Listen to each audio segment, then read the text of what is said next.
Yeah. Okay, could you, how about just about 2 more minutes while I'm getting everybody in?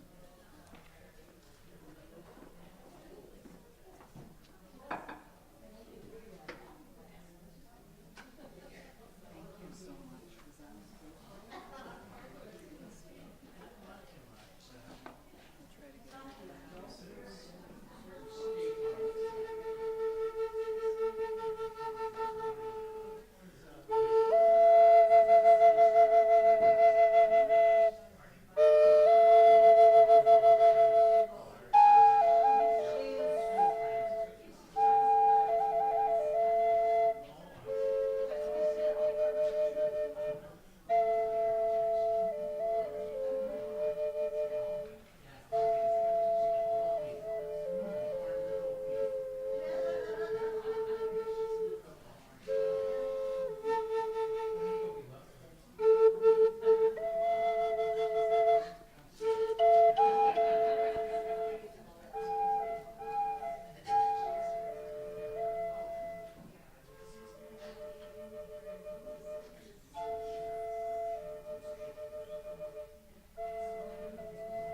That was Gary Tanbear playing for us. Thank you, Gary.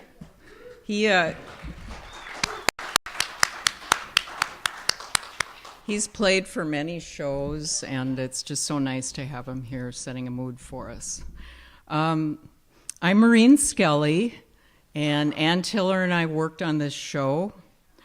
There will be wonderful quilts of hers to look at during the break upstairs. I want to welcome you all here tonight. This is an event I've wanted to do for a long time. It seemed as if, as a generation, we were seeing our parents home. And I kept thinking there's so much good poetry and music that has been written about this topic, and let's get together as a group and share.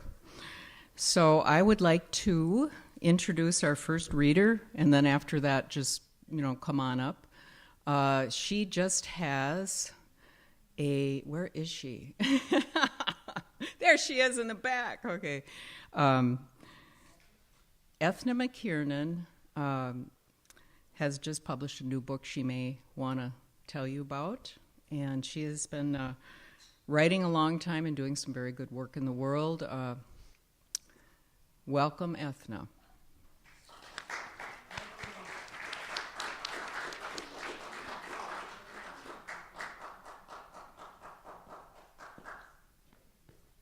Thanks, Maureen. It's really nice to be here, and I'm honored to have quilts surrounding me like this. When Maureen first told me about this idea for tonight, I thought, oh my God, we're all going to be crying, all the way through our dead parents, our dead friends, or whatever. But I did manage to find a few poems that give some life and story and character, as well as a lot of sad poems too. But so I will start with one that sort of features my mother at the end. She's kind of a presence that infuses it. The poem is called Here, and it has an epigraph from Evan Boland, who had once sent me a draft of a poem she was working on called The Rooms of Other Women Writers. Here. Somewhere you are writing or have written in a room you came to, as I come to this room with honeyed corners. Evan Boland from The Rooms of Other Women Writers. This is the place, Evan, the kitchen late at night, its untidy counters heaped with books, the boys asleep upstairs. Here is where the first halting draft appears as the oven warms my feet, and here the blue midnight surges through the window as it blends with stove light, falling now upon the pages of Akhmatova. Here lies the teenager's jacket dropped to the floor. Here the hardened spills of last night's meal. Here's the stovetop, which doubles as my desk. And this is the room where the light whir of wings can be heard sometimes, an indiscriminate brush of air, blessing all that's ordinary, the spit of steam rising from the kettle, my own bent shoulders curved above the notebook. This is the room in which my mother's ghost sings as she kneads her soda bread, and right here is the mortar, the plain materials of love. And the next one is, thank you, a sonnet written for my father, who was an English professor with a family of 9 kids. It's called The Scholar in the Playroom. My father's head was propped up in his hands. Around him, chaos swirled. The cello played off-key in practice. Someone vacuumed sand we'd tracked in from the beach. I was amazed that he could concentrate through all of this, scoring Shakespeare's words with yellow pen and calmly reading as I wrestled Fergus while the youngest blundered through the den. For years I've carried my father's image around, the flame in the storm, who loved the crazy wind his children were, despite the din of sound he sometimes wished he could rescind. He proved the ivory tower a myth, this anti-Lear, who kept his children, his Cordelias, near.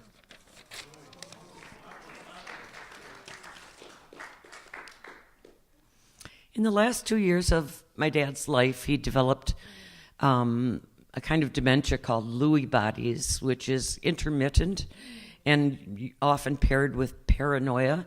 It's not progressive like Alzheimer's, so that he could be lucid one moment and delusional the next.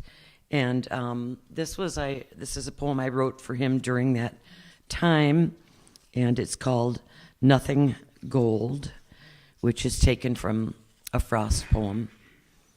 Nothing gold. Everything my father's loved is leaving. The taste of whipped cream dessert at lunch, the bloom of Russian sage in the August garden, the words to his beloved Emily's poems, that Irish tune my mother used to hum. Tonight he thinks he is a prisoner, poisoned by my older sisters, whose names he can't recall. On the telephone he sounds afraid and frail. Voice low, he asks when I can come to get him. Do I know the street number of the house where he is being held? How soon, God help us, can I get there?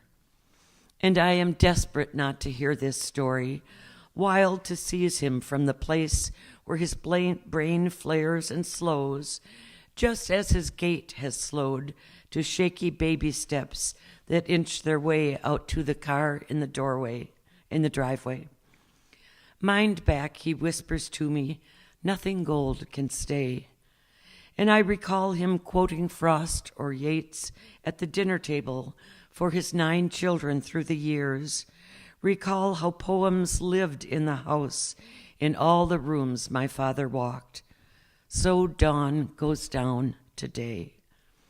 And oh, my father, at this moment, I would welcome the wolves from that fairy tale you used to tell, would gladly let the day end with you tucked upon their sled, heading toward the dark woods. Oh, I'd believe all their promises to take care of you. I'd believe anything they said.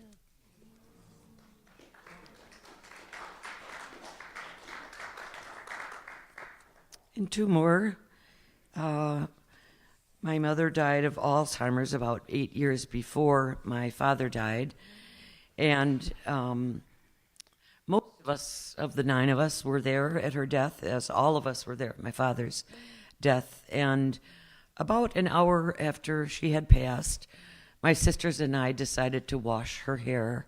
And it was one of the most beautiful kind of ritual transitions I have ever experienced. This is called washing my mother's hair. Hours after her breathing had grown softer, shallow, and more occasional, until none of us could tell the exact moment that it stopped. While her forehead was almost warm when I brushed my cheeks against the peony thinness of her skin, before the austerity of death had filled the hospital room where we had sung to her our childhood songs that morning as she began to leave us, Fergus and I washed our mother's hair for the last time. Partly ritual and partly practical, that desire to anoint, touch, clean, make new and beautiful. My brother warmed the water in a metal basin and the nurse brought shampoo. Someone found a comb and I lifted her head in my arms with my left elbow cradling her neck, the way I'd held my own children as infants, the same gesture she must have used so many hundreds of times with the 9 of us, until her body knew that movement like a second language, effortless as breath. The wave in her thick white hair wilted as water flattened it across her scalp. We squeezed shampoo in and began massaging, lathering, our hands rubbing every strand before the final rinse.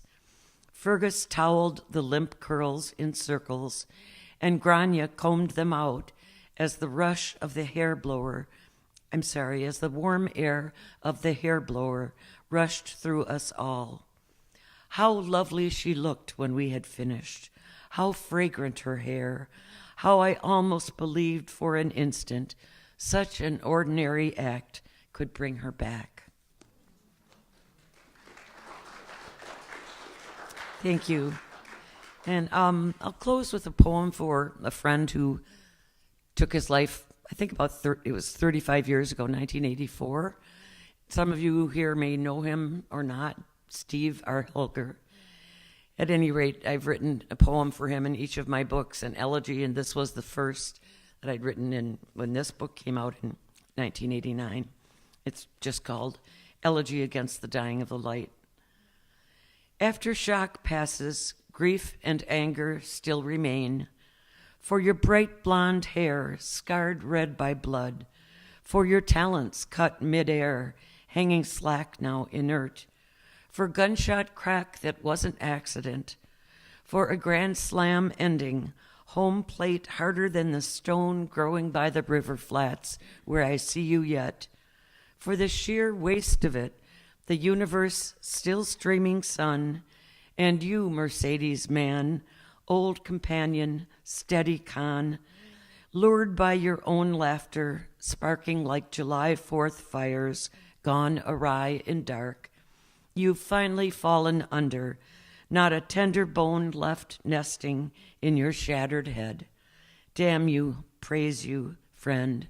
I loved you and you're dead. Thank you.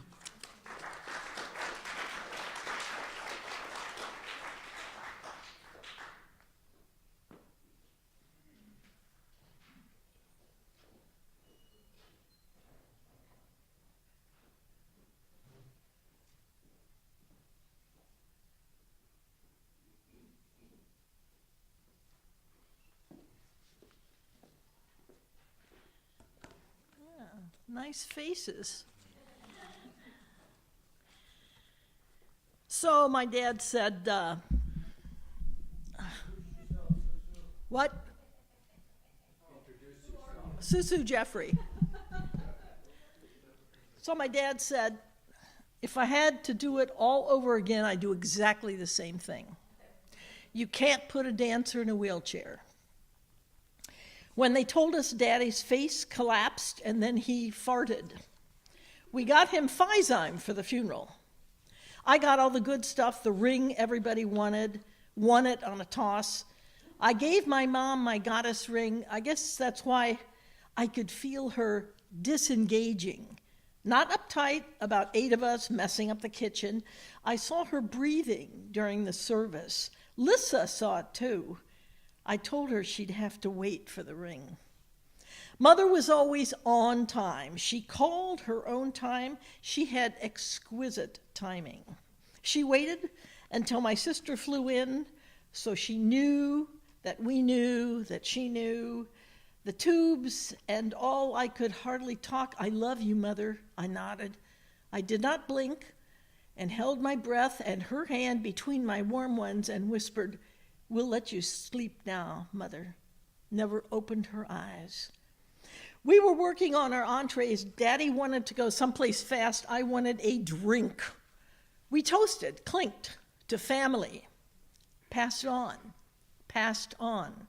I explained, not away or dead.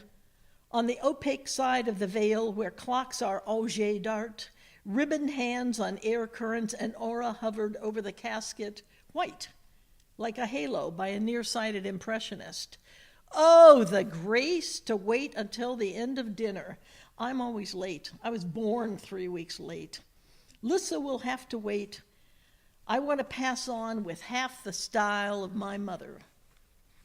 I kept Lissa up past 2 trying on clothes. Mom had become a bird, vertebrae lumps through the bathrobe. Only her tops fit. I'm more pear-shaped. A boyfriend in high school dated me so he could hang around my mother. I finally figured out why she's beautiful. When I was 11, we did the family vacation to New England educational trip. Left at 5 a.m., 3 lumps grumping in the back seat, breathing on each other. Look, girls, she interrupted, not letting each other sleep. Isn't it picturesque?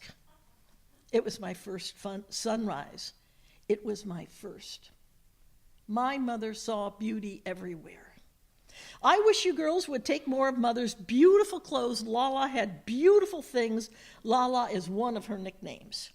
The verb tense is the problem. Putting is in the past takes editing, constant editing. Editing people's faces between the subject and the predicate make me cry, especially when they can't. The name Lala is a corruption of La Lune, the moon, from Kismet, carried from upright to down left in a sedan chair. When Daddy saw her in the casket, he fell in love again. Mother looks beautiful. This is called magic. It took my mother's whole life to teach me. I sprayed the whole casket with her cologne so she'd smell like herself. Every person at the funeral who said, "Do you remember me?" I smiled, yes. Yes, I did feel guilty wishing her out of pain until I saw her at peace. That morphine never touched. It's funny, Daddy said, it feels so permanent. 3 times I put that friggin' wheelchair in the trunk between airport runs, cluttering the living room. I wanted to give my mom wheels, but you can't put a dancer in a wheelchair. She was of the generation whose parents died at home instead of on respirators with cardiac arrest teams for legal death, autopsy optional. She taught me how to dance in the kitchen in 8th grade, a professional dancer. Then our mother passed their 50th anniversary and Christmas, and as she always said, just give me a good, quick heart attack. In retrospect, it seemed natural, but none of us missed Mother's impeccable timing. Her dancing had an ice skating quality. If she comes back, I ask for another peacekeeper. I think she was pretty highly evolved, though. Yeah. Moving on to allegory, Big Mama, the Earth. I'm reading a brand new book out this year by David Wallace Wells called The Uninhabitable Earth. The climate system that raised us and raised everything we know as human culture and civilization is now, like a parent, dead. This is the end of normal. The earth is always pregnant. Mama, me, my me, mommy, mom, hey mom, I'm hungry, hey mom, I'm home. Oh, let me see it, let me kiss it. I think we have some juice. Would you like some milk? More mama, more me, mama, my mama, more, more. My mother was so beautiful. My father fell in love with my mother in the rain at the entrance to a dance with another gal. Hell, I don't even remember her name.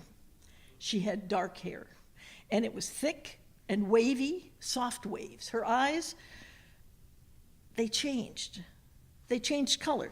They always sparkled, but I couldn't say what color Mother's eyes were. Hey, why are you asking me this? Go look at the pictures. You can see for yourself.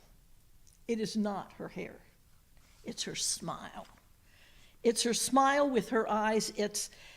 She taught me how to swim before I was old enough to stand up in the shallow end. They used to assign a lifeguard just to be, because I'd jump in anywhere, everywhere was over my head. She taught me how to love the water. Now look at, here's a picture of Mother the summer before we were married. I mean, she was known for her beauty. She was known as the most beautiful girl in the city. Oh, yes.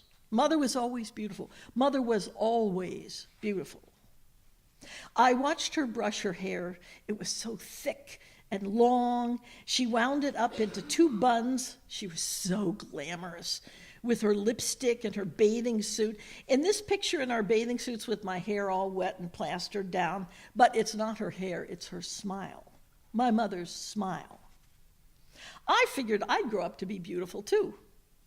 I practiced smiling without letting my brown tooth show. She asked me why I didn't smile for my school picture. I was smiling without letting my brown tooth show. She had some infection when she was pregnant with me, and my front tooth has this little brown cavity. It was a low-grade infection. She probably didn't know she had it. Could have been something she ate. Could have been worse. Oh, yes, you've got to take care of yourself when you're a pregnant mother. My mother was even more beautiful when she was pregnant. She was radiant. Now, I remember this dress. I bought her this. This was blue. We went to Niagara Falls for our second honeymoon. I went to Niagara Falls on my way to Love Canal. Love Canal, where they dumped nuclear stuff from the Manhattan Project before Hooker. I got my brown tooth capped so I could smile with my lips apart. You could see the difference between my sophomore and junior pictures. I was really smiling here. My mother wanted me to be beautiful and happy, and I want to change the world so I can be beautiful and happy. All my friends are beautiful. Hooker Chemical was an accident. It could have been worse. I was lucky. I could have not miscarried. But honey, you have plenty of time. Honey, you can get pregnant again. At least you know you can get pregnant. You should quit smoking. You are your unborn baby's environment. We have a history between the two of us of allergies and migraines, besides the edible poisons. We have names picked out. We decide not to. We decide to. We decide not to. We can't decide. It doesn't make any difference. I don't make any difference. Your tubes are blocked. Unfortunately, at both ends. Probably the IUD. We can take back the night. We can rue the day they dumped. We can't decide how to penalize the company and keep the company in business. You can't win a suit on something like that, honey. How could you prove it? Oh, let me see it. Let me kiss it. Let me kiss it away. Thank you.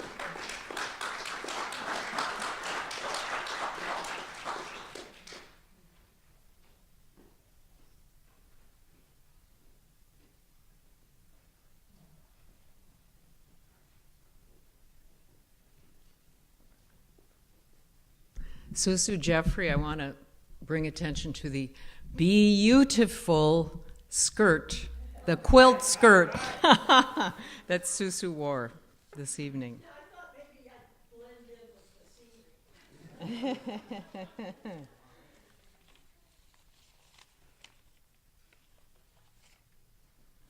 Brushing teeth again for my mother.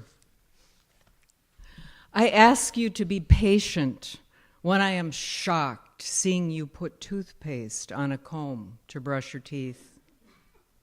when I am angry at the drinking straw protruding from the Lysol bottle, fearful when we figure out your red cheeks are not rosacea, but washing your face in toilet bowl cleaner.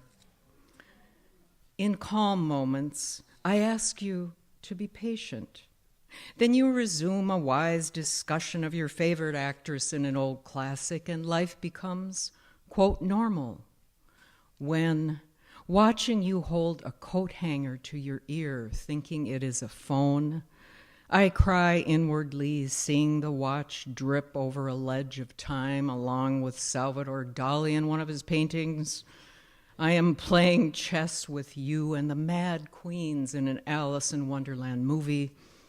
I am open to alternative realities, Mom. Really.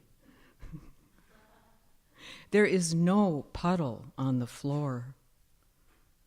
And through my sadness, I feel an ancient circle moving forward, circling far back to our babies learning to walk, our children putting toothpaste on a comb to brush their teeth, and this time, us laughing.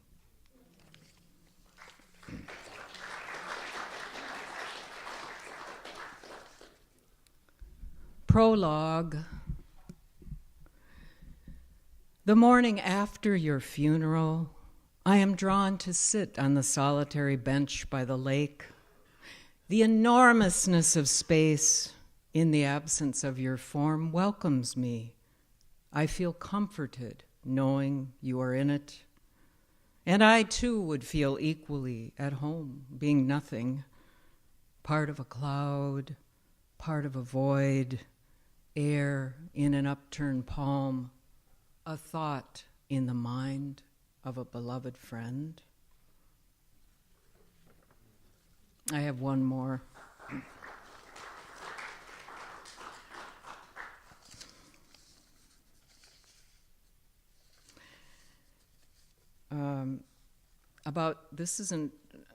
About 20 years ago, my Aunt May died, and I had an attitude during that time. I remember I was writing madly about her death and funeral, and I was like gonna look death in the face and write about it, just snarly, like some mother bear gazing into the west. So this is one of the ones that came from that era. Light, snow, a hot meal. It was cold the day of my aunt's funeral, parking in rutted ice, the luminescent light creating a shine in our footsteps as we trudged through snow to the coffin to cry, shiver, scatter flowers. A new quiet white draped the statues in solemnity, purity. Sacred in our grief, we huddled together in the wake of a community my aunt's life gathered, touching the coffin for the last time, the last touch of flesh, fingers parting on the ceiling of the Sistine Chapel. Our aunt now touches God. Casket lid shut in finality, the beloved body lowered into the terrible cold earth. Our mother, the earth, seems like Kali the destroyer in this moment. Later, the church women, volunteers weaving through our mad talking, no one paying attention to eating, quietly pouring us coffee, serving us a hot meal when need was greatest. Praises for these simple, benevolent acts. Praises for the church women, the statues of Mary, angels, snow haloed, the natural light in our footprints. Things of this world we grasp onto, notice again, that remain with us, with which we seek to fill a void in our hearts. Thank you.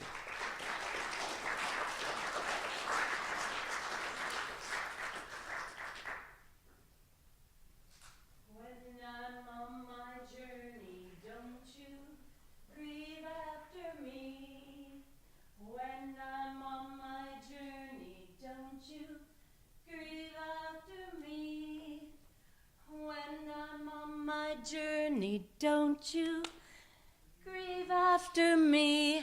I don't want you to grieve after me. We'll sing and shout for glory, don't you grieve after me. We'll sing and shout for glory, don't you grieve after me. We'll sing and shout for glory, don't you grieve after me. I don't want you to grieve after me.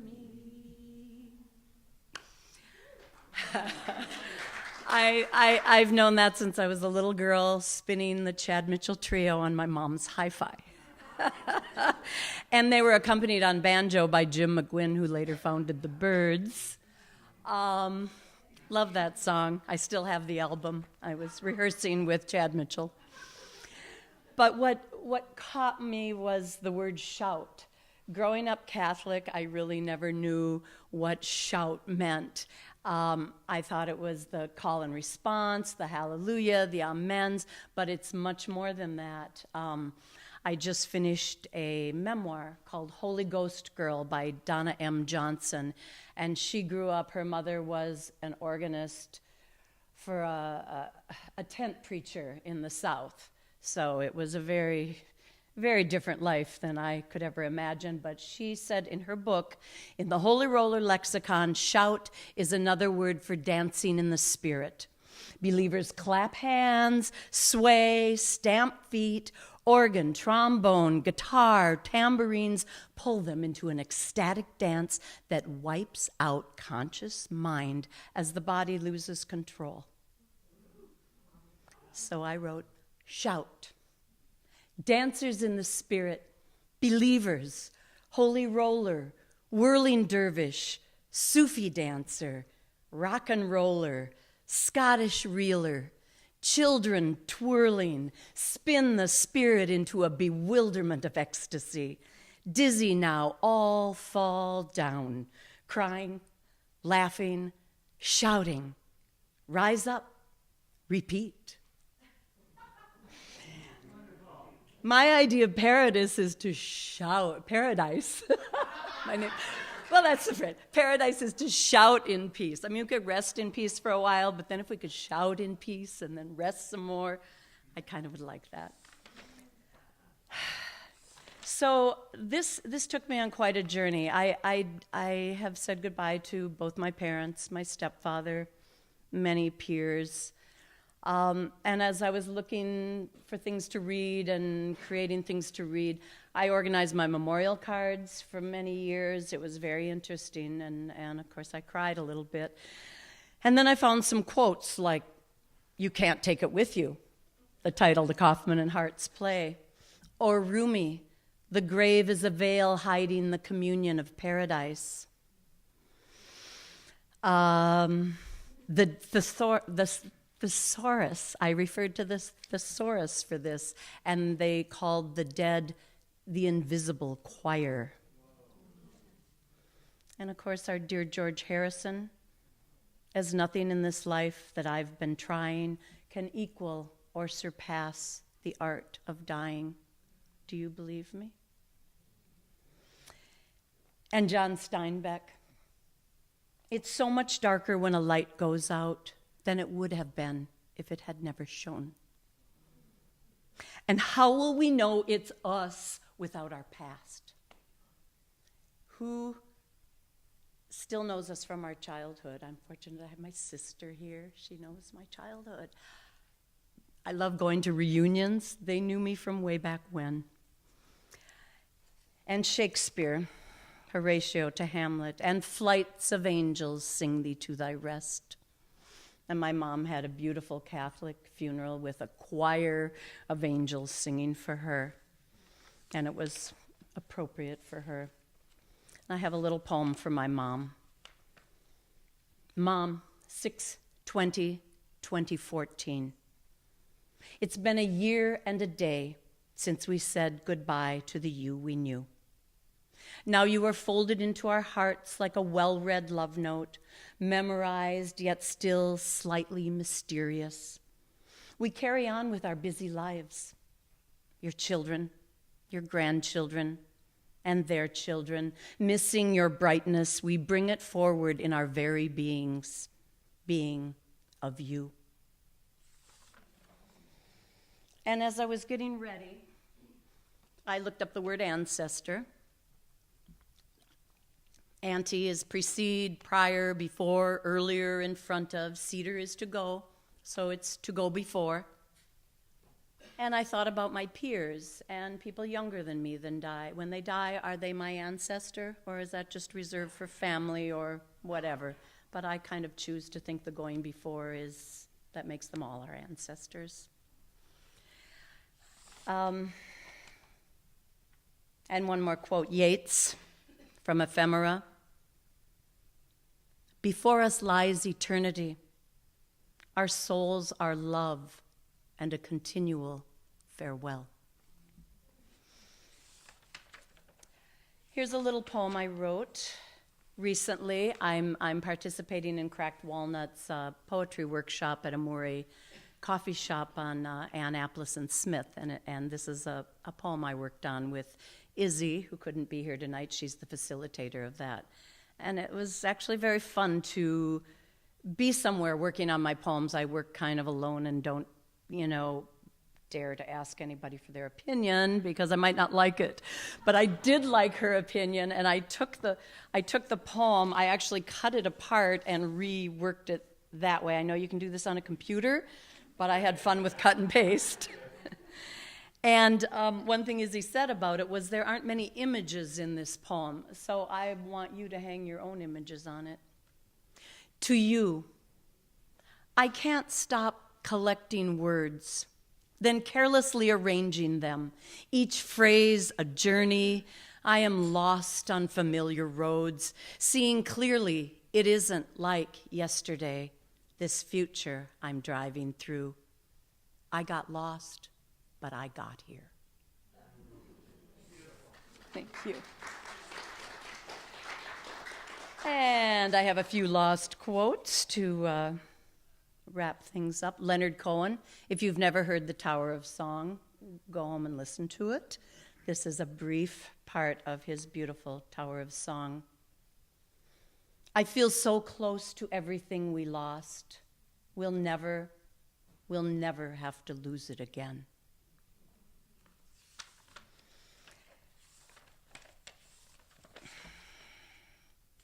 This was in 2003. Lost. I am in the middle of forever, and I don't know where home is. 1992, this must have been at my grandmother Molly's passing. The goodbye grieves me. The good memories uplift me. And Don's haiku from 2015, this really has nothing to do with death. It was a boat ride, but it kind of goes, it kind of crosses the border. Don's haiku. Riverboat ride takes us around the bend, beyond memory or grief. Thank you.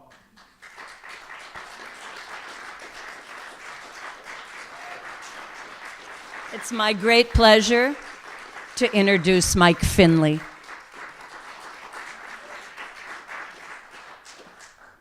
Rebecca Paradis, everybody. Rebecca, I love you. Every time I hear her read, you feel that she's giving you a gift, and with such joy. And I love your work, and I love your kind and open heart, Rebecca. So enough about me. I'm Mike Finley, and I don't have any poems, but just for this event, I wrote a story that is a true story, and you may think, the way it gets started, that it's a very depressing story, but it isn't.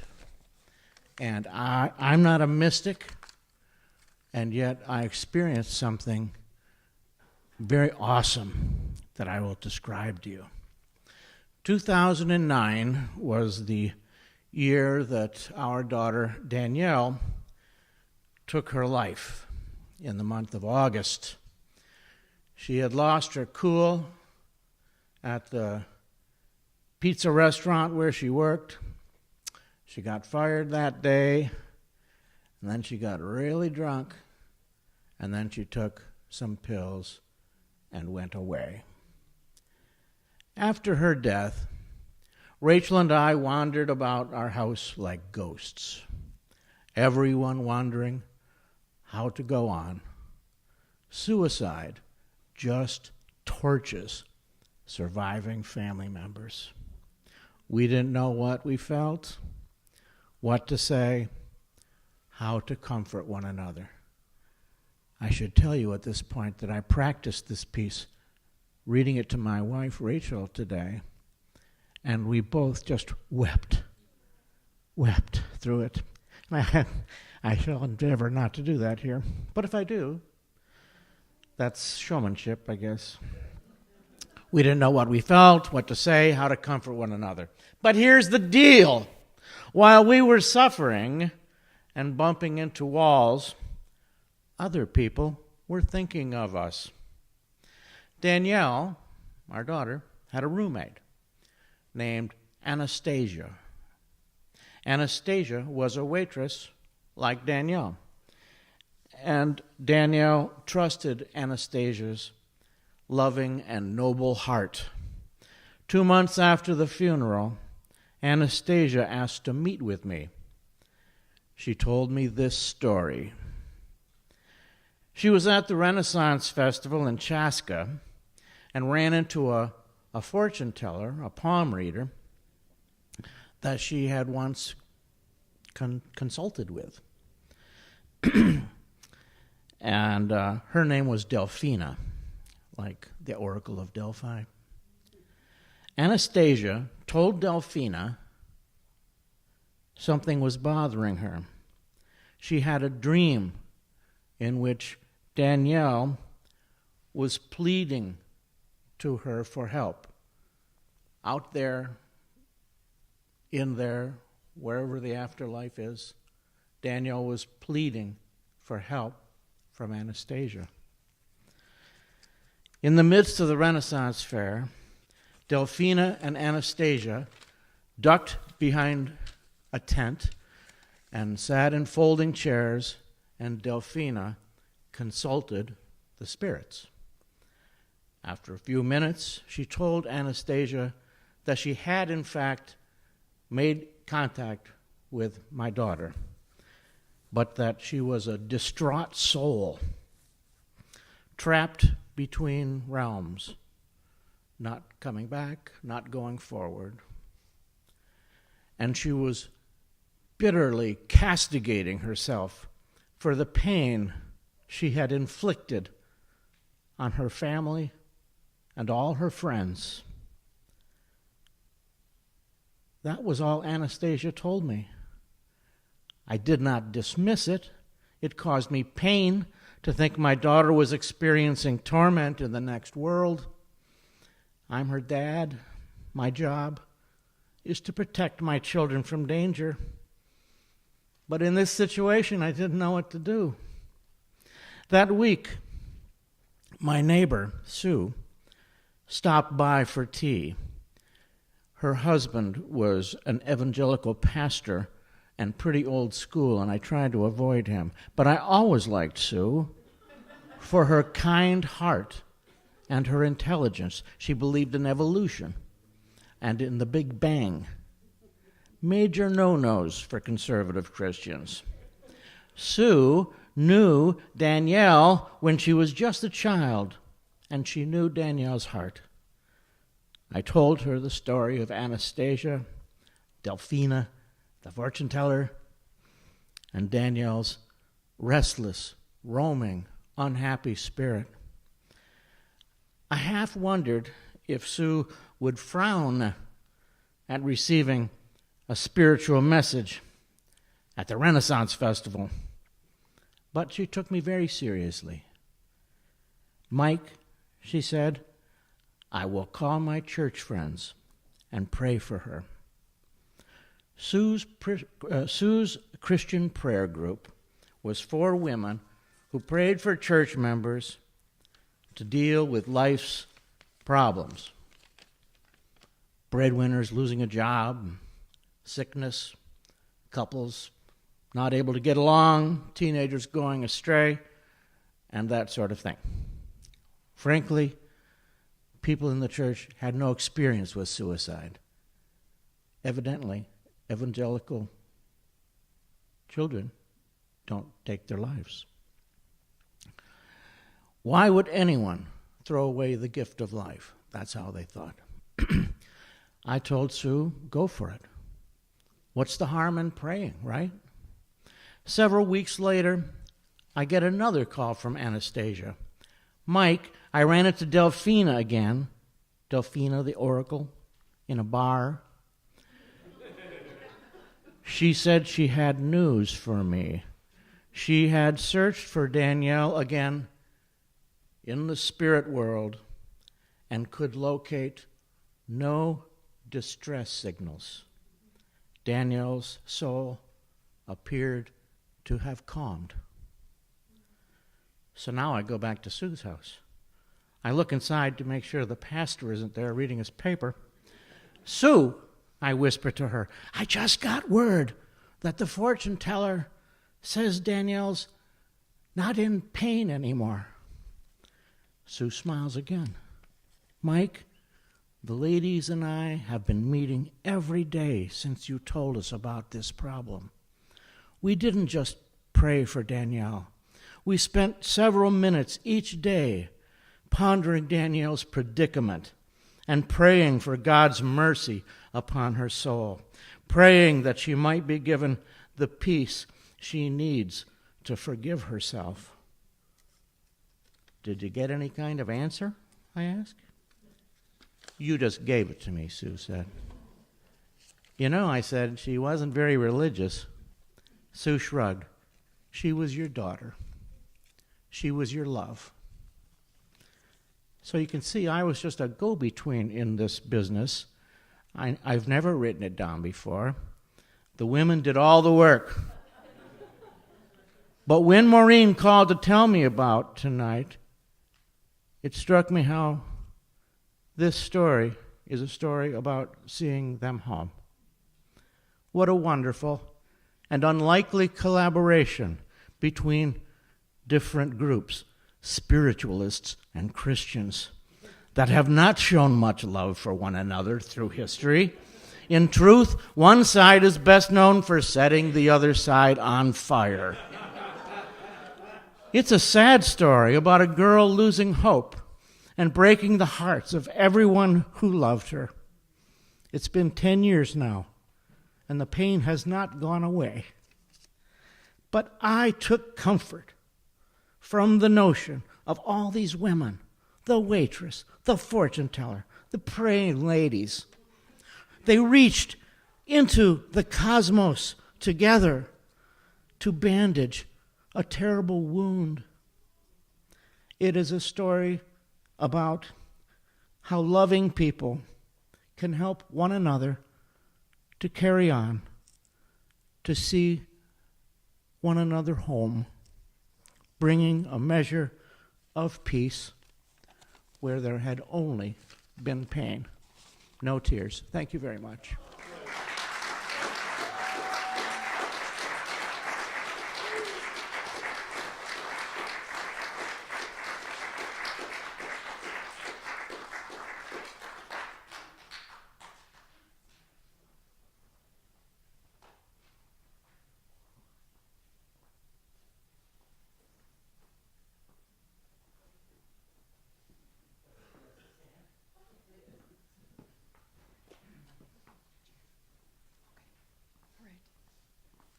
That would be good to move that mic over, I think. This one? Okay, that one, since it's there. No, we may as well bring it over here to me. Since it's there.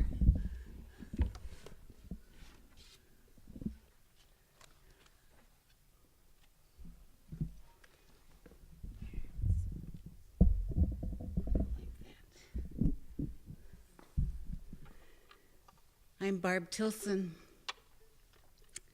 and I have a song I wrote verses to that I hope you'll sing with me.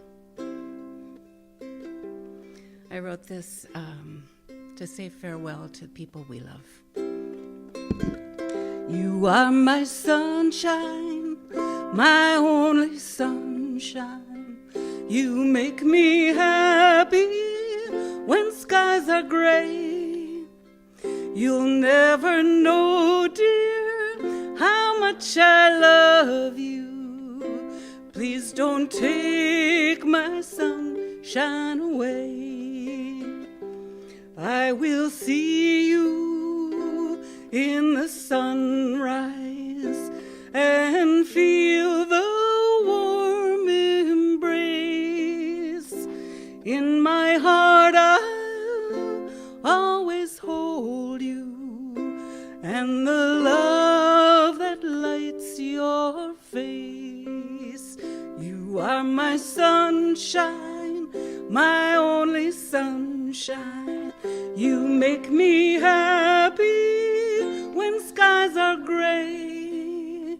You'll never know, dear, how much I love you. Please don't take my sunshine away. Like the warm and glowing colors spill across the sunset skies, overflowing memories fill me of the love light in your eyes. You are my sunshine, my only sunshine. You make me happy when skies are gray. You'll never know, dear, how much I love you. Please don't take my sunshine away.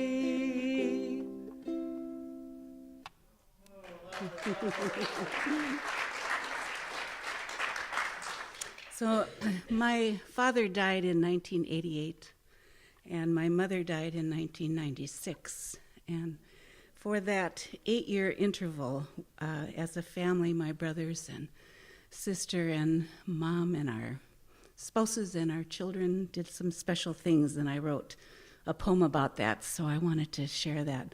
Maureen, I appreciate so much this evening because it's true. We're all dealing with loss, not just at this point in our lives being older, but all throughout our lives. And to have the spaces to sing and write and speak and create about it is essential. So thank you. So this is called North Shore Memories.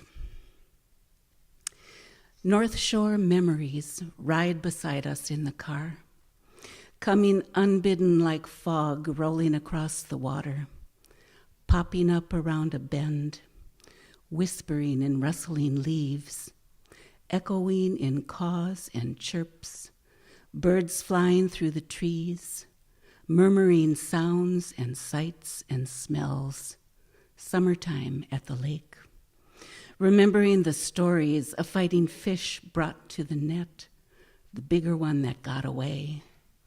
Cries of gulls remind us of the rich feast thrown to their hungry impatience as Paul fillets the catch of the day. Our lakeside dinner anticipated the whole year long. Fresh-caught trout, Mom's baked beans, Kathy's potato salad, Tom's homemade rye bread, my fresh green salad filled with earth's rich bounty, and Grandma's Swedish butter cake, a specialty of mine. The evening campfire spits and crackles as we circle round, guitar trading hands under the stars, singing songs in the moonlight to the rhythm of waves, of love fulfilled and love denied, of longing, passion, change, and healing, Proud Mary and Molly's song, medley of tunes both whole and half remembered, gazing in awe as northern lights dance in the darkened sky. Moon's shimmering path shines across the water. Remembering the family trips when we were small, now grown up with children of our own. Mom takes us all to this lovely inland sea, a gift of love the year after Dad died. We bring her again each summer, starlight, stories, and memory, flowing through 8 years until she died too. Land and water have kissed through time on Lake Superior's beloved shores, enfolding people's stories just like ours, through generations, deep enough to hold us all.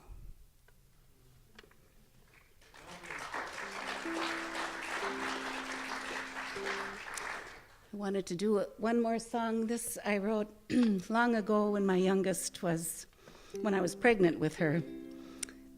I wanted to describe the people in our family on both sides, as far back as I could take them. So everybody in here is somebody I'm related to. And some of you know this song. It's hopefully easy to sing the chorus, so I hope you'll join me. You are a child of the river of people, forging new paths, flowing through time. You are a child of the river of people, forging new paths, flowing through time. You are a child of the river of people, forging new paths, flowing through time. Cookers and bakers, printers and painters, farmers and menders, people's defenders, talkers and teachers, parents and preachers, builders and makers, movers and shakers. Strong working hands, shapes with flowing streams, be born on their strength, their courage and dreams. You are a child. You are a child of the river of people, forging new paths, flowing through time. You are a child of the river of people, forging new paths, flowing through time.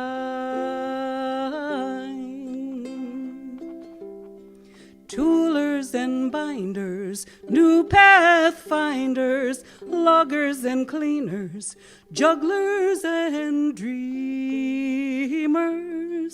hunters and fishers, lovers and wishers, poets and writers, singers and fighters.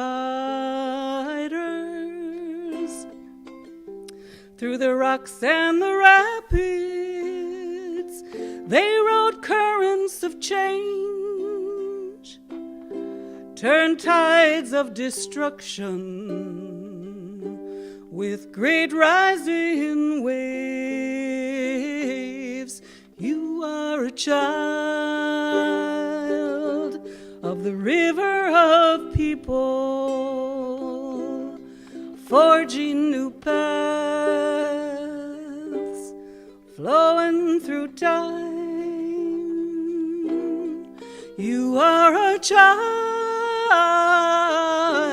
of the river of people, forging new paths, flowing through time. smithies and sailors, machine operators, typists and sewers, millers and growers, fixers and tinkerers, solvers and thinkers, organizers, all survivors.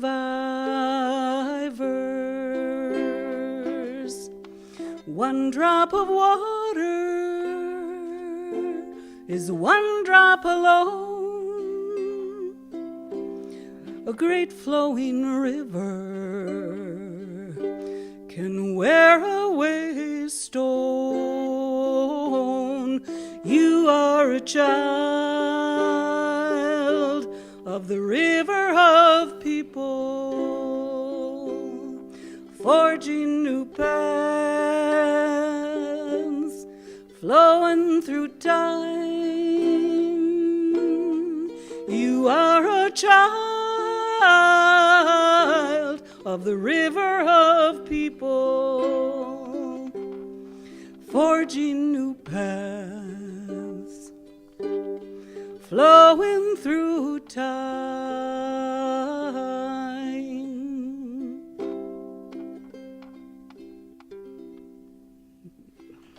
Thank you.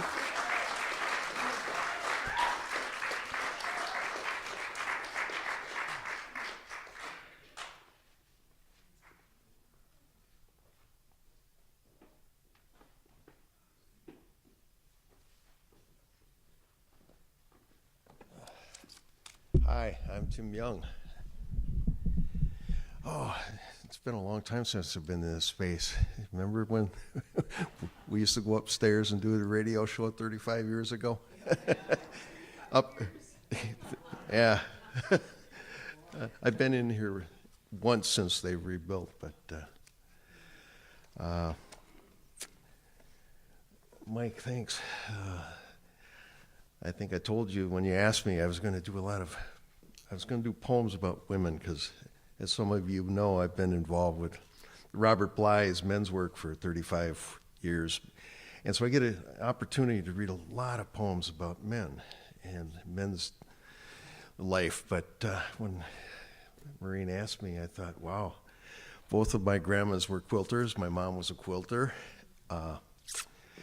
And I don't get a chance to read the poems. And I have, a lot of poems about the women in my life and a lot of poems about the ancestral women. But I have to alter a little bit thanks to Mike because this is also about our ancestors.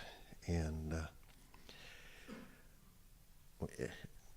I changed my mind about one thing. So I've got to read a poem about my brother John. My brother John's house.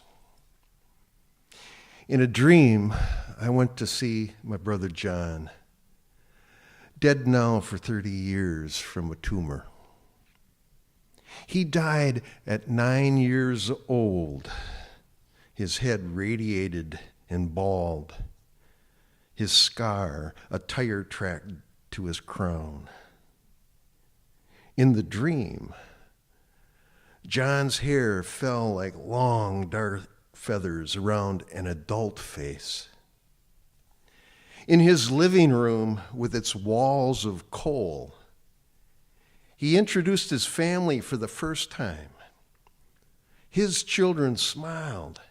They had his black hair. And his wife brought me biscuits and scones.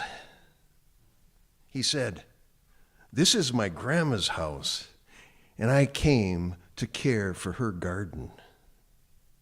He wore the smile of a satisfied man who knows where he's at and loves what he is.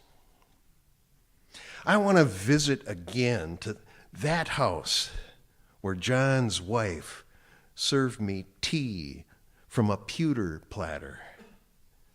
But I've forgotten the way, and John didn't give me directions.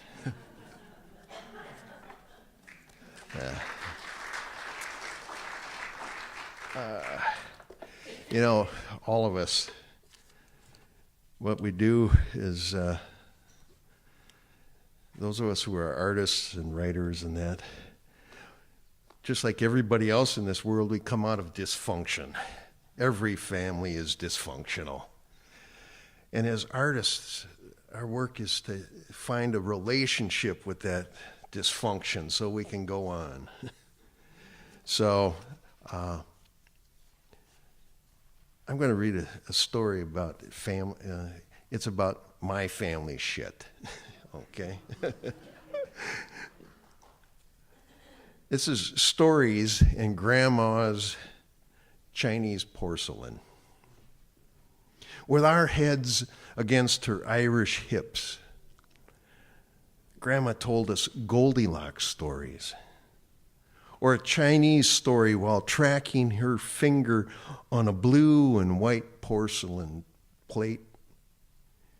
In the plates world, two forlorn lovers crossed white water on an arched blue bridge to an island where they transformed into lovebirds. And they flew forever in the plate.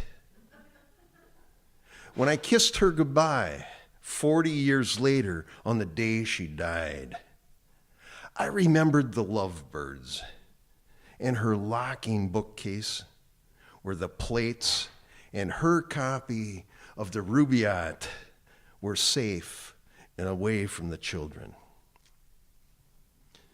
When I learned her plates were neither porcelain nor Chinese, but mass-produced pottery from Ohio, it didn't matter. I had already crossed the Blue Bridge. Part 2. My wife and I bought a farm that once belonged to a potter. His kiln bricks are the walkway to an outhouse. Last spring, a friend told us how the finest porcelain, Ming Dynasty or Tong, was made from the fill of outhouse holes by potter families who mapped and tracked their family soil, sometimes for 500 years. They worked their fingers in the white clay, threw it on their family wheels, shaped it and glazed it and fired it until their stories were just right. All right. A couple of, I told Mike I was going to read some portraits. My last book was published by Red Dragonfly Press, and it's titled Portraits of Rodeo Clowns and Royalty. So I wanted to read a few portraits of some of the women in my life. So I'll start with page 56. I wrote these down. Here it is. Did you have a gumball lady in your neighborhood? Or a lemon drop grandma? Or an auntie who slipped a lifesaver to any boy who neared her pockets? Those sweets and candy ladies are now just pale moons orbiting the planet's co-ops and fair trade supermarkets.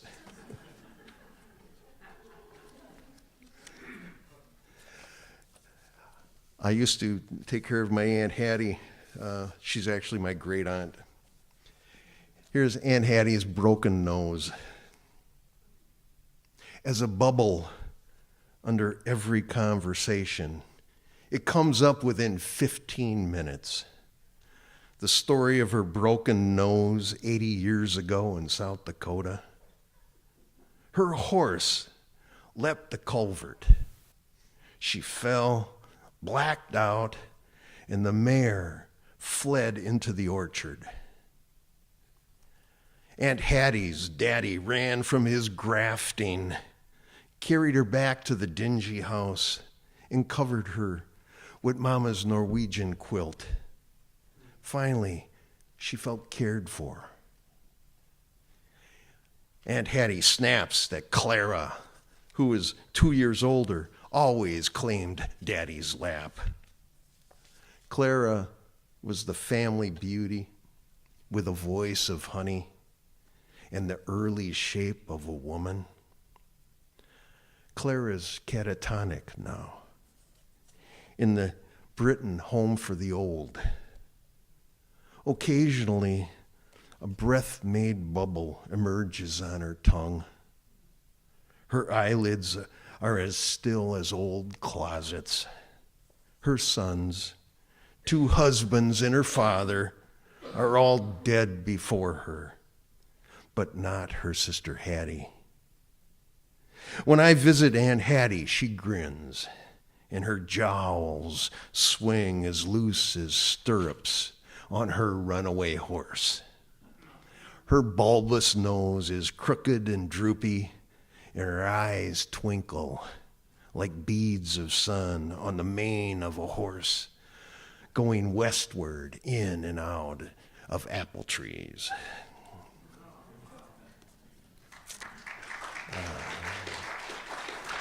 So, where's that one I wanted? Which page? Oh, 47. There it is. This is 3 women. Once upon a time, an old woman dreamt of her childhood hens. She called her daughter who lived in the woods, and that daughter phoned her daughter who lived on the coast. The 3 of them deciphered the dream, one conversation at a time. Invisible cords connect them to one another and to the dream and to the hens and to the eggs and to Eve.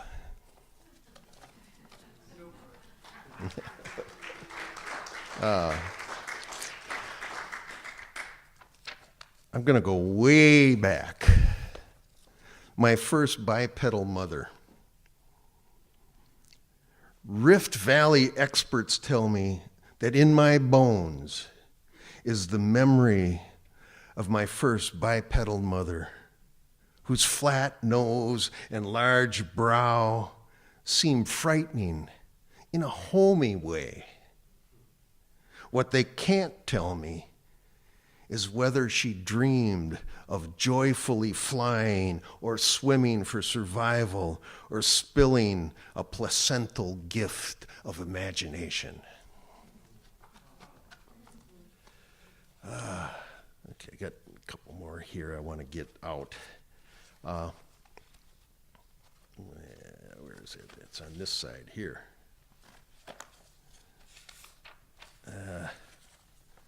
I think I took that one out of here. Where did I put that? I really wanted to do this one for the older women. This is called The Banks of Her Bones. An old woman with more weight in her head than her body can bear bends to watch the path before her. The memories inside of her are rivers of time, eroding the banks of her bones. As her bodily fluids diminish and her flexibility wanes, her soul has a flight path for visions. Held by her flesh and the anchor of her family, her soul flies through the trees. She talks to monarchs and birds and streaks of lightning. She skates on ice as it melts to water. She goes in and out of holes in the ground with the shrews and the milk snake and spiders. As life consumes her body and memory eats her marrow, the mystery of her age reassures us. Her affection and patience are expertly active in a way I'm just starting to know.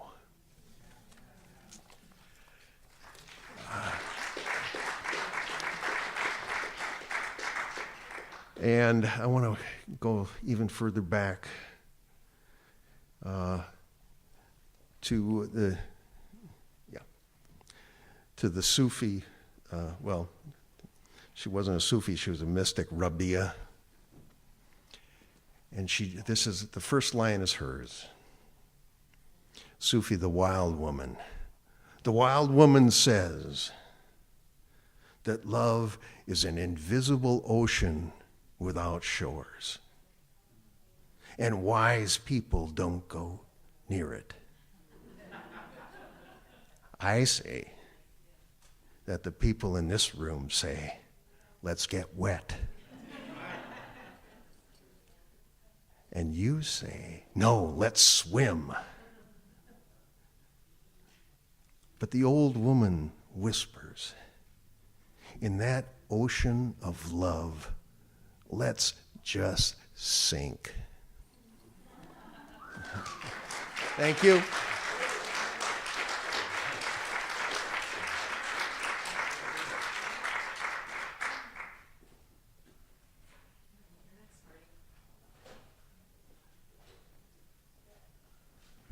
So we have 3 more people, and then we'll be taking a break.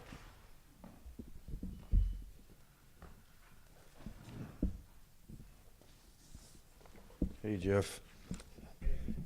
Just for you, the people that you met when you came over, we are living pretty peacefully together now. Yeah. I quit yelling at them. As just a brief preface, ironically, I'm flying to Texas this Friday to help bury the ashes of my stepmom, or spread the ashes. And I wrote this, well, long before she died, but when my stepdad died, I wrote it for my sister.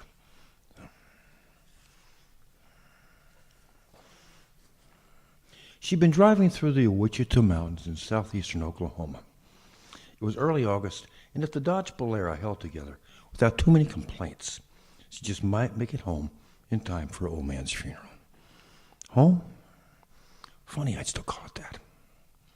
She'd been making good time, but the past hour or so, there'd been swarms of moths or butterflies or bright-colored somethings, and it was as though she'd run into a shootout 40 knots off Iwo Jima, where her father had in the Navy, and they were, she swore it, dive-bombing her car like the battleship Nebraska.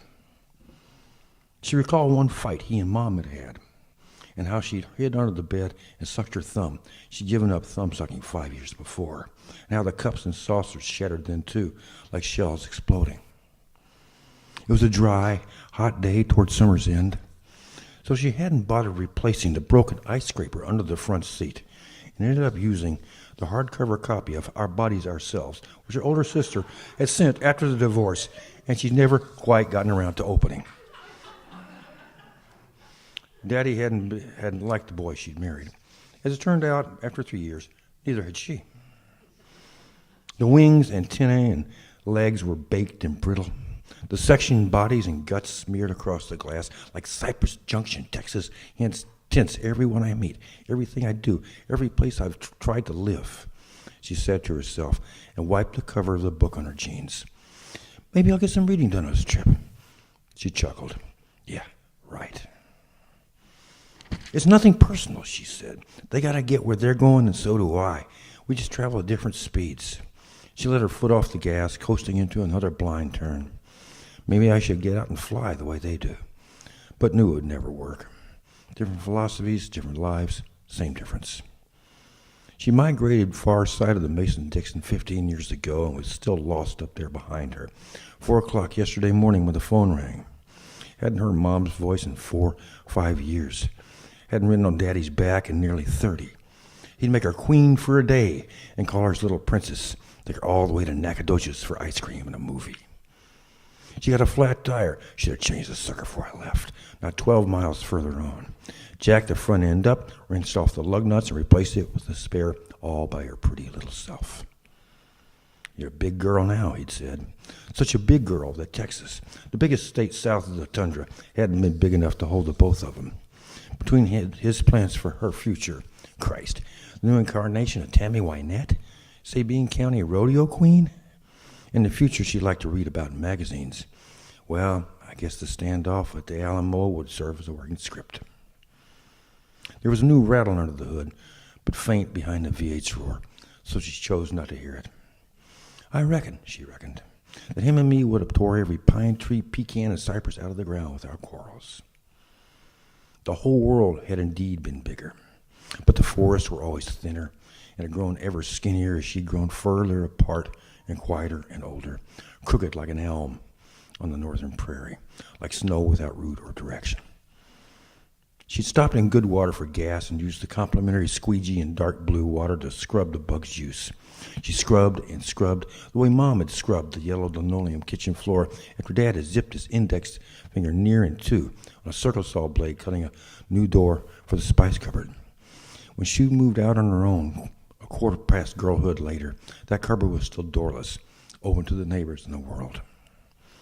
Swinging ahead at 45 miles per hour, she just about failed to notice some farmer cruising onto the blacktop off a gravel road, not even slowing down, barely missed getting slammed by 2 feet tops, hitting the brakes and swerving left to skirt the ditch.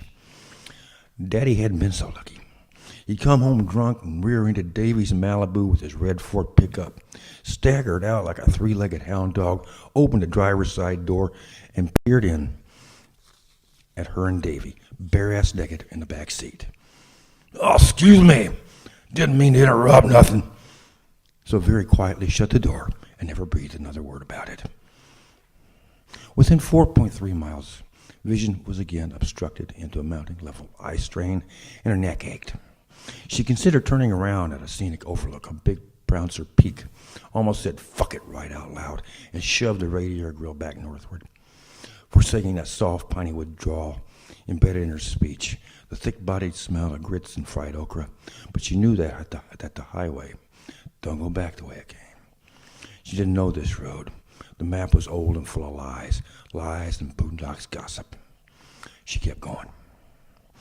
Up ahead, if there were any memory cells left in her brain at all, was the place where the mountains didn't revolve from mere acts of nature. Or was that in the Arbuckles? She sighed. It's been too long. The dragon's teeth, wherever they were, is what they're called. Some humongous serpent from a dream of some even more whopping god had been chewing up the earth when the god awoke. Incisors jagged out the hillsides in long straight rows up ahead, halfway to where she turned 16, and Daddy had handed her the keys to the Ford with a full tank of regular and a genuine shark's tooth necklace on a silver chain. He shelled out a whole day's pay for it in Mary Lynn's novelty shop on Crockett Street. That's where he yanked out of no ordinary shark. Nuh-uh. This tooth here, it come from the mouth of Jaws himself. Bastard put up one hell of a fight, too. As she began her descent into the acres and miles of pasture stretched below, shifting down to second gear, the wind changed, and all of a sudden, the insects multiplied. So damn many bugs, she cursed, that they might blot out the sun. And for a moment, they did.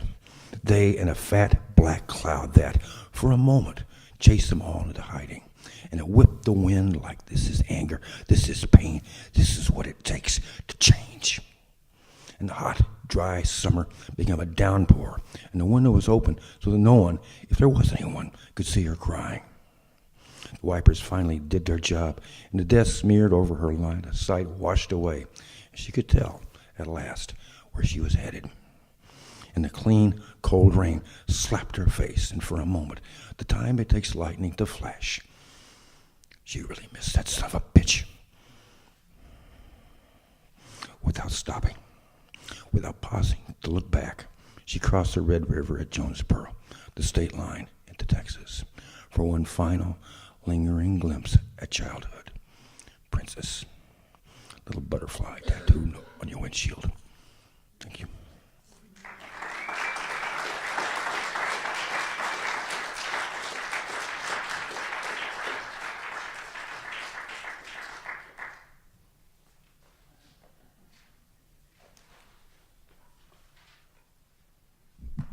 Thank you, Hardy. Y'all have one more poet and musician in you before we break for milk and cookies? Good. I have no quilts, but I have poems. And I'm going to ask my friend Maureen to accompany me on the first two. The first one we've worked with before. The second one, she'll have to bring out her jazz flute because she's never heard it. I just wrote it. So. Savage? Okay, this is Savage Wisdom. Stay inside the drum. Stay inside the heart. Stay inside the drum. Stay inside the heart. The Yupik people of Alaska are part of a diverse web of nations that have lived on this land for over 12,000 years. There is a word in their language, Ela, which means awareness. The Yupik people believe that everything has awareness. Stay inside the drum. All things have gratitude. Stay inside the heart. Everything has life here on this earth. Stay inside the drum. We are all connected. Stay inside the heart. My European ancestors have a word in their language. Civilization. It means none of these things. Stay inside the drum. Stay inside the heart. Stay inside the drum.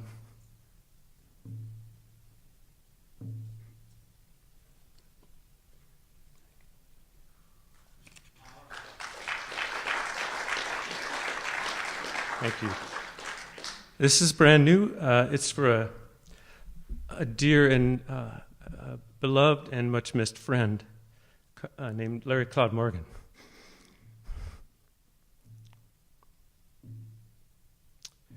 White Feather. We met as activists years ago, throwing monkey wrenches into the military-industrial complexity. A young man raging at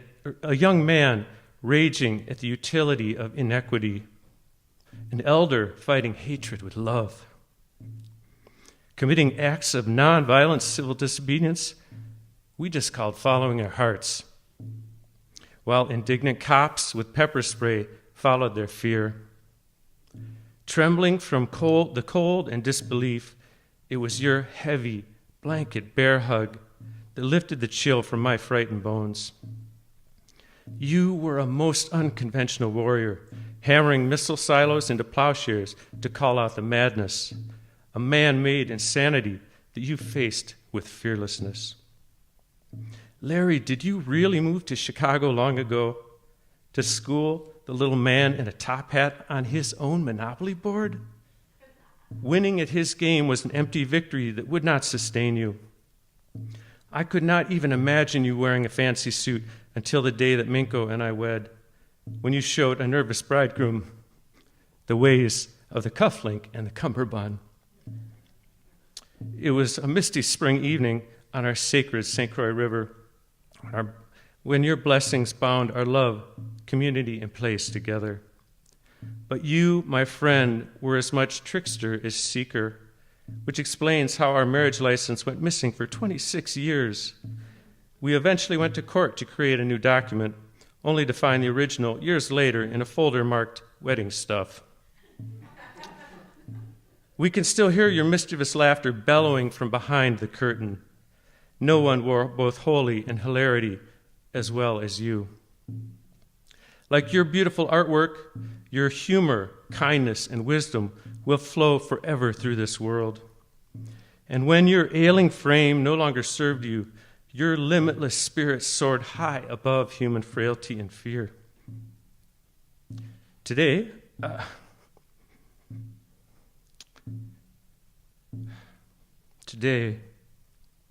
I hear your soft voice and your shameless laughter in the wind. I see your artist's eyes and healing smile in the earth's beauty. I taste your salty kiss on my cheek that I would quickly wipe off like a little boy meeting his overly lipsticked auntie. So many memories live in this heart that you taught to fight, not from a place of hatred or fear, but with love. I pray this simple path will show my boundless gratitude.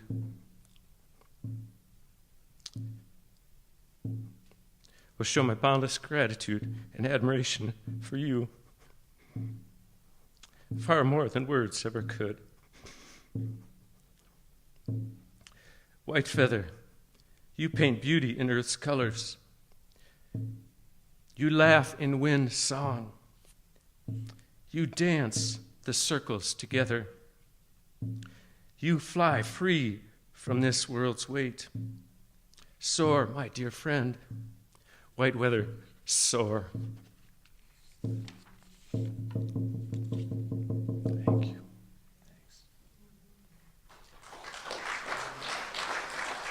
Thank you, Maureen. Maureen, everybody. Thank you. Okay. This is brand new, and it's an incomplete list of humankind's greatest evolutionary hits. It's called Darwinian Grin, or the use of the term bonobo is not gratuitous.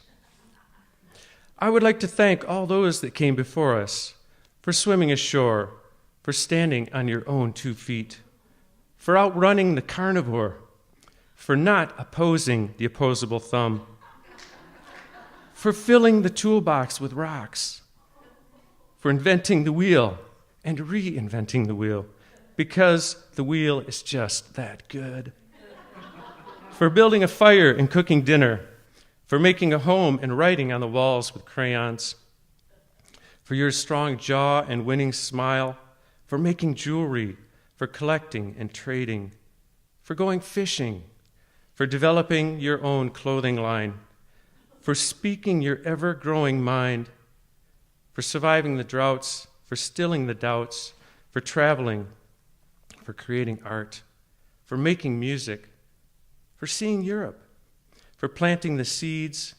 You looked good in those jeans, for writing it all down, for going west, for doing your best, for settling down and looking up, for building the bicycle, the sauna, the pasty, the frisbee, for saving green sanctuaries from our hungry hands, selling overpriced sand, for growing the seeds that grew into us, for adapting to your environment and not following your early ape relatives into extinction.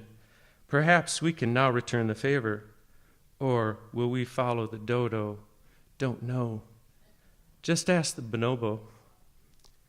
As fun as it is to say bonobo, it ties in well with the theme of this poem and is in no way gratuitous. Just Google it.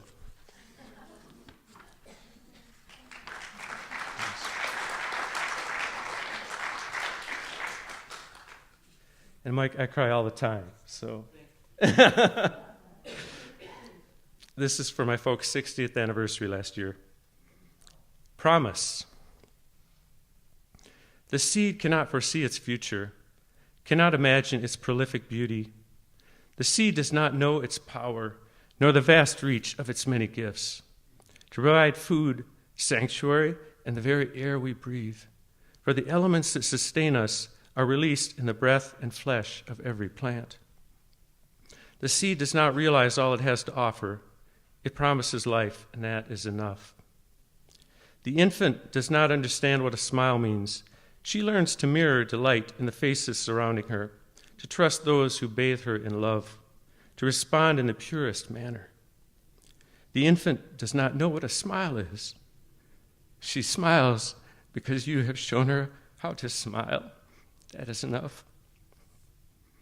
The child cannot know all the world will ask of him, the challenges he will face, the joys and sorrows that will become his heart, no less than the electricity, muscle, and blood that dwell there, a life fueled by passion, wonder, and mystery.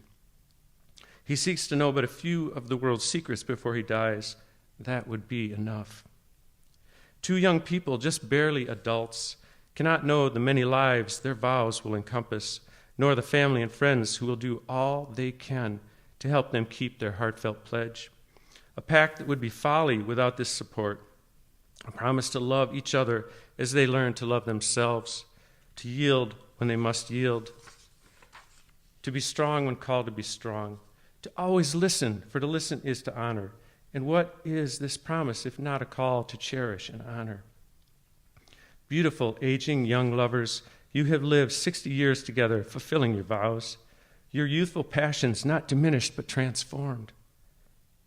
You have lived grounded lives of service, teaching those you love to fly and sharing in each flight with a joy and pride that is yours forever.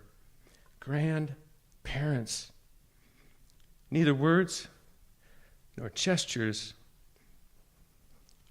could fully express the deep gratitude we hold for all you have done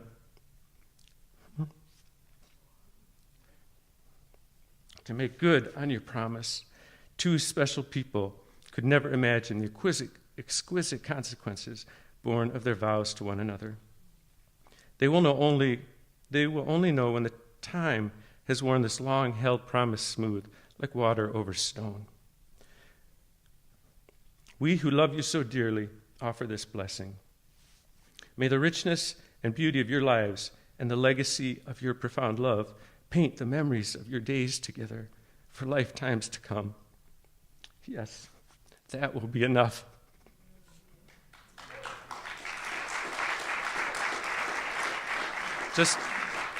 I wouldn't cheat you, thank you. I wouldn't cheat you with a bonus haiku. Growing a garden. Growing a garden is less about planting seeds than feeding the earth. Thank you, it's been a delight. Beth Ray.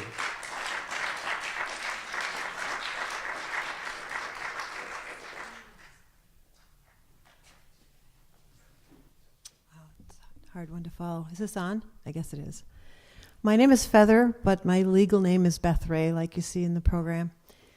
And when Maureen asked me to sing this song that was on my first album, I wrote it about 18 years ago, and I wasn't sure it fit, but I guess it's about the coming home of a marriage, and it's quite a contrast to the poem we just heard.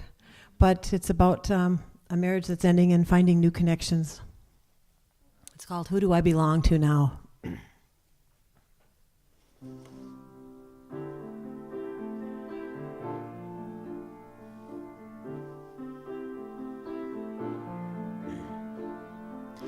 Who do I belong to now? Where is my place? Who to tell my stories to and look into my face? Another family calls to me, claims me as its own. The rocks and trees, the skies and seas become my one true home.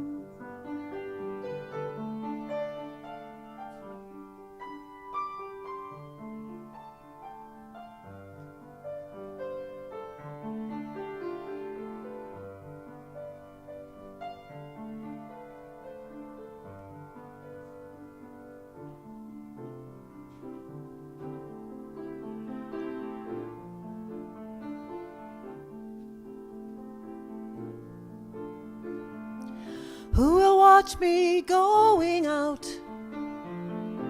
and greet me coming in? Warm companion through the night and when the day begins. Another family calls to me and claims me as its own. The rocks and trees, the skies and seas become my one true home.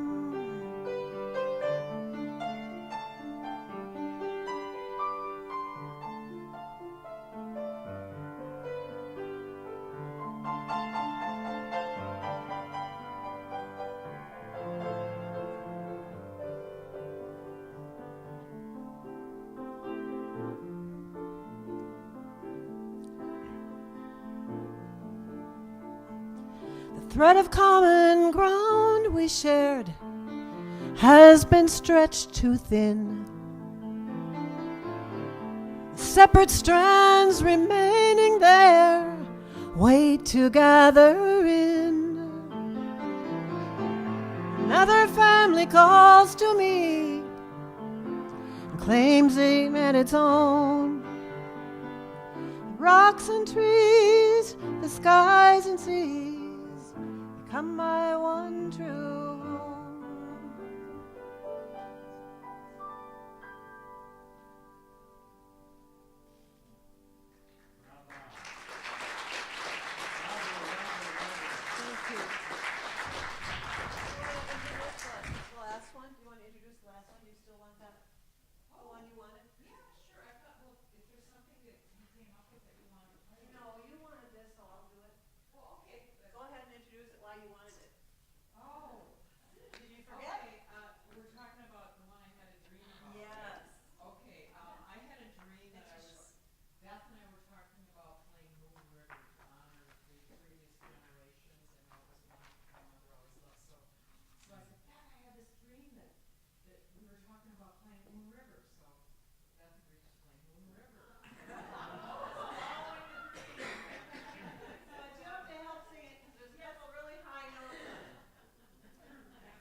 I remember dancing to this at the junior prom.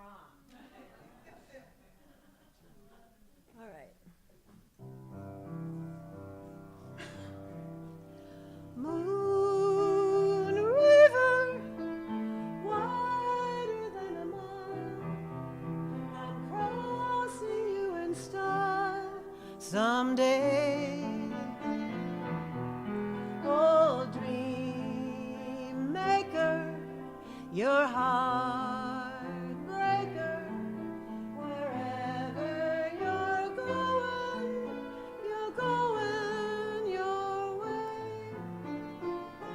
Two drifters off to see the world. There's such a lot of world to see. We're after the same rainbow's end, waltzing round the bend, my huckleberry friend, Moon River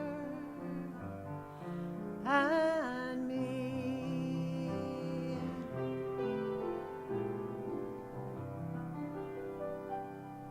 There you go.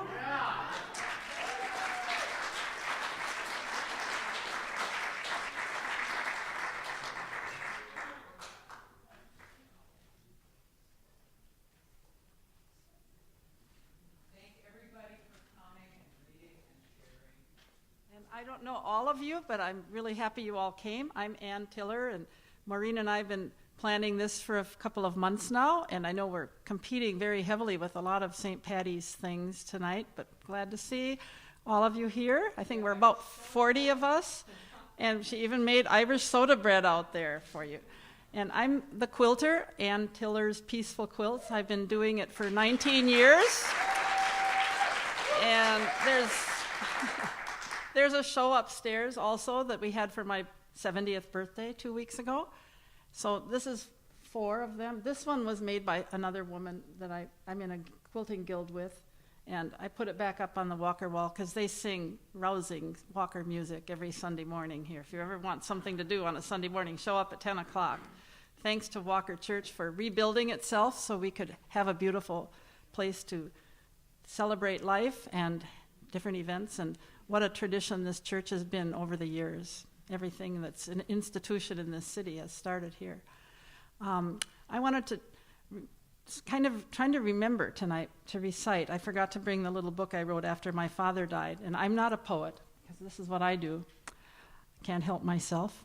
But in his, he wrote his final words, and I did not bring the whole thing, but I'm trying to recapture the spirit of it.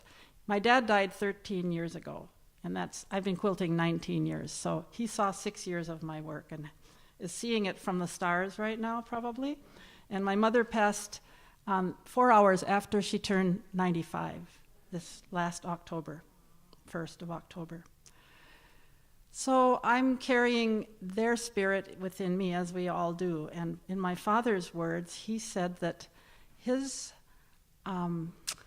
genetic makeup will live on in an infinitesimal part of his genetic makeup will live on in the scientific record, in his legacy and his contributions to science since he was a teacher, and that his offspring will carry on his genetic material. And of course, I never had children, and some of you might have seen me in the paper as the grandmother of Ruby Arena on the 13th of this month, just this last week. We were visiting Terry McDaniel, the beekeeper lady, who's also an infamous igloo builder, and we just happened to visit her igloo, and Brian Peterson, who's also one of not the same name of someone who was very dear to this community in Walker Church, was a minister here for many years. But another Brian Peterson, who's a photographer, showed up, sent out to find pictures to put in the paper because they had extra room for the next day. So our picture was taken visiting Terry's igloo, and listed me as her grandmother because we chose each other. We found each other at a special event a couple of years ago. And I've been taking care of her every month now and had her for the week during her spring break. So to go back to my father's famous words that he wanted written as his epitaph, because he was, of course, not buried. In our tradition, our family cremates, and I'm thinking of a green burial maybe somewhere in the Winnebago Black River Falls Cemetery where his ancestors are buried next to Mitchell White Rabbit and other Indians who they worked with for many years as missionaries. I don't know where I belong yet. I don't want to be cremated because of the gas emitted, the carbon emitted when you burn. So I'm thinking of an alternative way to go when I go. But I have a few years left. According to my genetic past, the great-grandmothers lived to be 97 and 93. My mother was 95. My grandparents died young. They had heart attacks and cancer and so on. And I'm feeling all of 17 as I stand here. I don't feel like I'm aging at all. So maybe I'll be 150, and there'll be all kinds of different ways to preserve the body by that time. So the final words of my father were, ashes, gases, genes, and spirit make for life everlasting. And if there's a heaven, it's a bonus to what we have on the earth. And at his celebrated funeral, he donated his body to the University of Minnesota Medical School, and so did my mother. It took him 18 months to finally be utilized. They put you in cold storage if you're not needed, right? Hi, Rose, you snuck in. And at this beautiful ceremony, which took 18 months to finally gather all the people, all the people whose bodies were used for the medical schools and dental schools and chiropractic schools and all kinds of schools, where you bring a picture and you can pick up the ashes if you wanted them. One of the most beautiful things they said was that we are all of our ancestors, and I think we return to that, but all of our ancestors and our parents, the deceased that we're celebrating tonight, are stars up in the heavens. And if you think about it, we are all cosmic, we're all stardust, we are all golden, we are all part of this whole cosmos. And where we came from, where we're going, it's a mystery. Only Wakantanka knows that, and the Great Spirit knows that, the great mystery. But I really believe that we live on.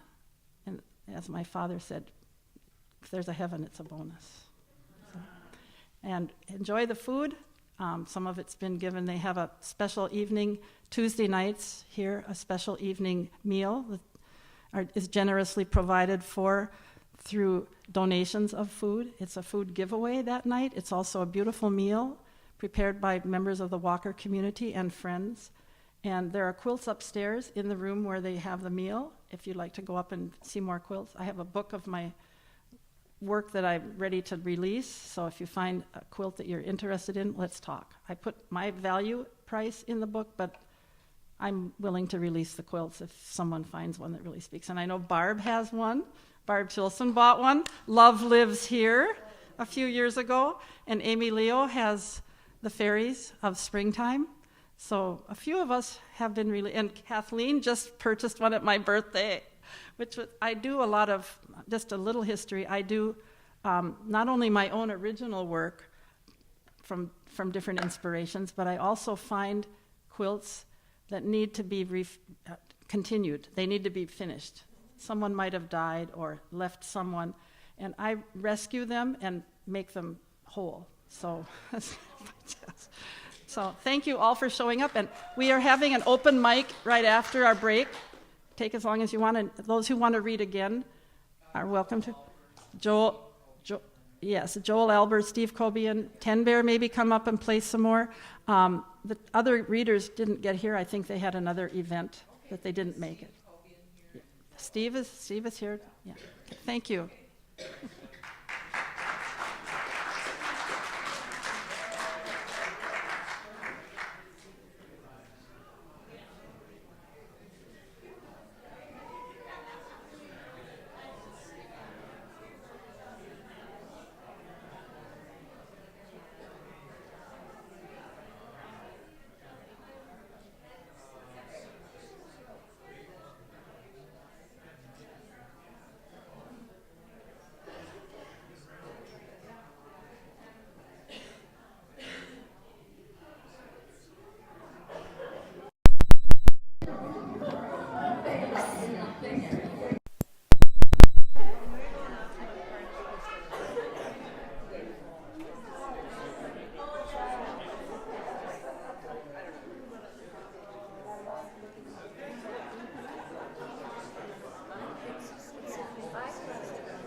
your guitar?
Well, I actually